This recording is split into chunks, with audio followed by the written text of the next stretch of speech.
జన్మమే రుచి చూడడానికి దొరికెరా.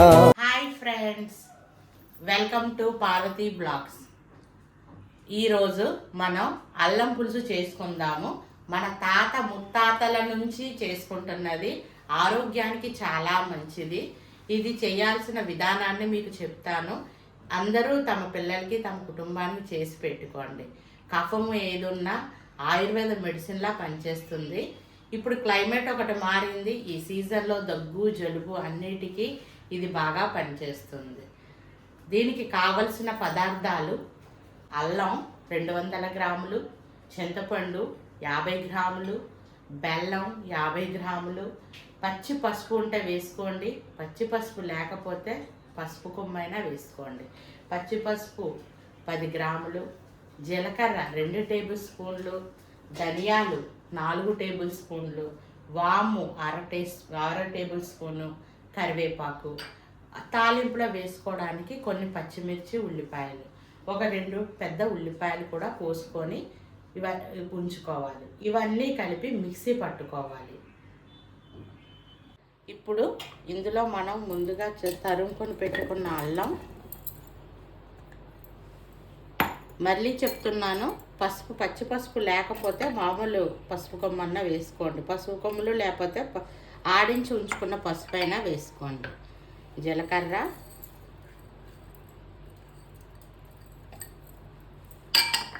వాము, ధనియాలు, ఉల్లిపాయ,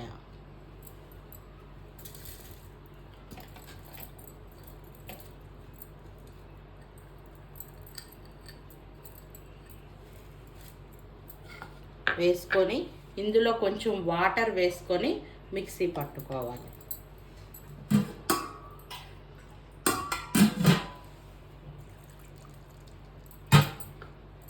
దీనిని మెత్తగా మిక్సీ పట్టుకోవాలి. ఇప్పుడు మనం వేసినవన్నీ కలిపి మెత్తగా మిక్సీ పట్టుకోవాలి. ఈ మిక్సీ పట్టుకున్నది చాలా మెత్తగా, ఇలా చూసుకోండి, మెత్తగా నలగాలి. ఈ మిక్సీ గిన్నెని అంతా శుభ్రంగా ఊర్చుకొని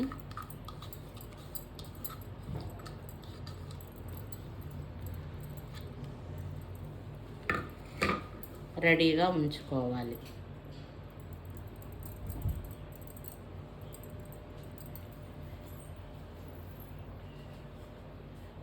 ఇప్పుడు స్టవ్ మీద గిన్నె పెట్టుకొని స్టవ్ ఆన్ చేసుకోవాలి. అందులో ఇంచుమించు 1/4 కప్పు వరకు ఆయిల్ వేసుకోవాలి. అల్లం పులుసు ఆయిల్లోనే మగ్గుతుంది. దీన్ని కొంచెం సిమ్లో పెట్టుకొని ఆయిల్ వేడయ్యేంత వరకు చూసి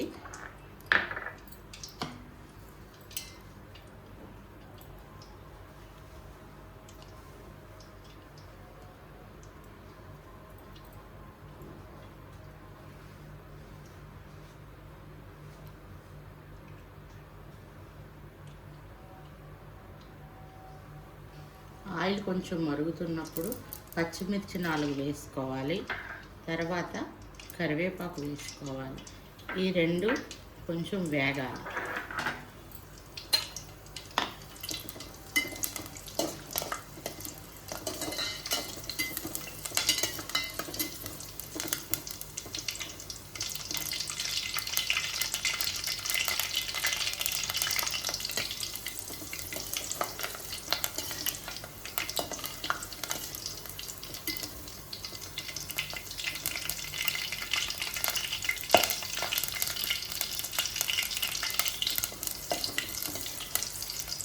ఇప్పుడు ఉల్లిపాయలు వేసుకోవాలి.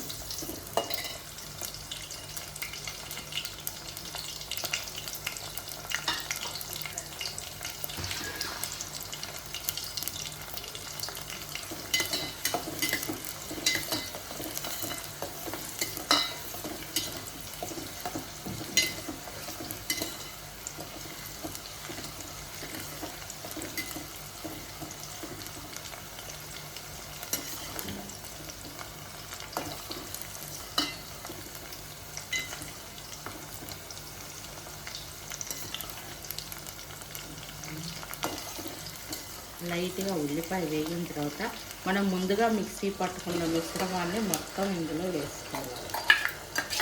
మనం ఇందులో పసుపు, జీలకర్ర, వాము అన్నీ వేసాం, సాల్ట్ వేయలేదు. మనం ఇది మగ్గిన తర్వాత సాల్ట్ వేసుకోవాలి.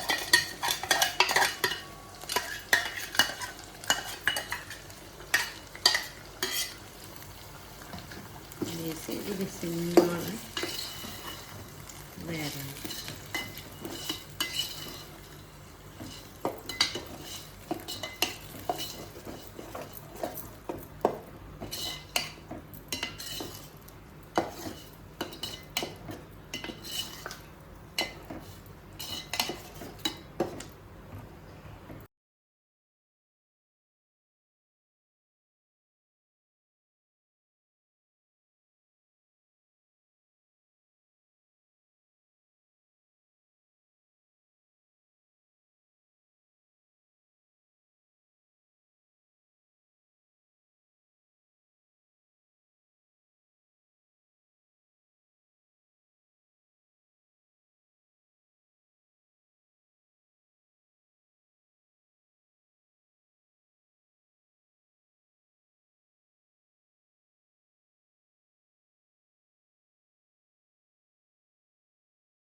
ఇప్పుడు దీనికి సరిపడా సాల్ట్, కారం చూసి వేసుకోండి ఎందుకంటే అల్లం కారంగా ఉంటుంది. సాల్ట్ సరిపడా కారం,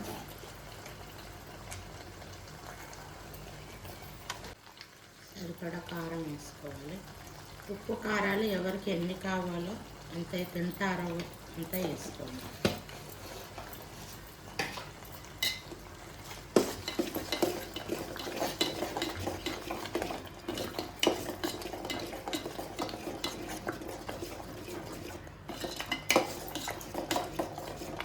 శుభ్రంగా కలుపుకొని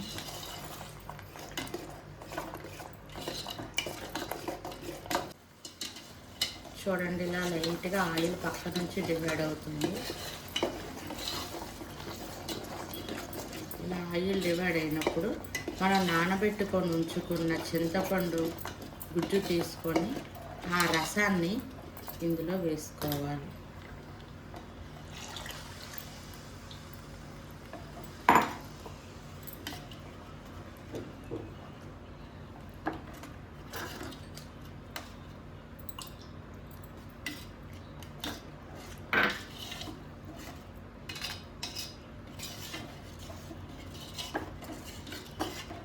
వేసుకొని శుభ్రంగా కలుపుకొని ఉప్పు కారం సరిపోయాయా లేవో చూసుకోండి. ఇందులో మనం ముందుగా తీసుకున్న బెల్లం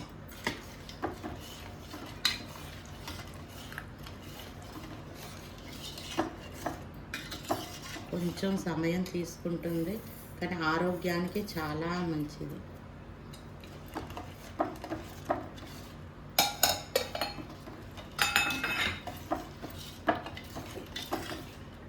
ఇది మళ్ళీ సిమ్లోనే ఉంచి అడుగంటకుండా కలుపుతూ ఉండండి. మళ్ళీ ఆయిల్ డివైడ్ అయ్యేంత వరకేను వేగాలి.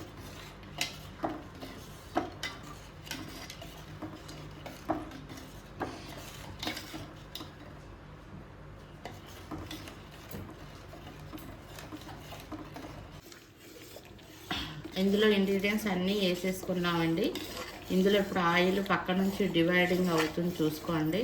ఇది ఆయిల్ కొంచెం సపరేట్ అవుతే మన అల్లం పులుసు రెడీ అయిపోయినట్టే. చూసుకోండి గరిటికి ఆయిల్ ఎలాగ సైడ్ అయిపోతుందో. ఆరోగ్యానికి చాలా మంచిది. కఫము అన్నీ పోతాయండి. పైత్యం కఫం అన్నీ పోతుంది. బెల్లం వేసిన చూడండి ఆయిల్ విడిపోతుంది. మనం అన్నీ వేసేసుకున్నాము. ఇందులో బెల్లం కూడా వేసాం కాబట్టి పిల్లలు చాలా ఇష్టంగా తింటారు. గరిటికి ఆయిల్ డివైడ్ అయిపోతుంది చూడండి. అల్లం పులుసు రెడీ అయిపోయిందండి. ఇది వేడివేడి అన్నంలో వేసుకొని తింటే ఒంట్లో ఉన్న పైత్యము కఫము అన్నీ పోతాయండి. అల్లం పులుసు రెడీ. నా వంటలు మీకు నచ్చినట్టయితే please like, share and subscribe చేయండి. ఈ జన్మమే రుచి చూడడానికి దొరికెరా.